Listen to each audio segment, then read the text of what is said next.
హుస్నాబాద్ ప్రాంతాన్ని ప్రజల అభిష్టానికి అనుగుణంగా కరీంనగర్ జిల్లాలో కలపడం తథ్యమన్నారు మంత్రి పొన్నం ప్రభాకర్.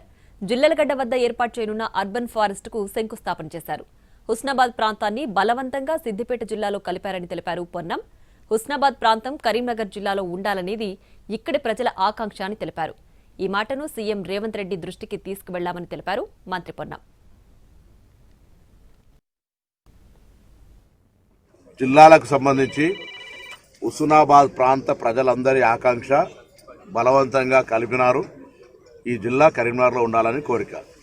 దానికి అనుగుణంగానే ఇక్కడి ప్రజల ఆకాంక్షకు అనుగుణంగా ప్రభుత్వంలో ఇప్పుడున్న ముఖ్యమంత్రి గారు గతంలో పిసిసి అధ్యక్షుడిగా అంబేద్కర్ చౌరస్తా సమావేశంలో ప్రకటించిన మాట అందరికీ తెలుసు.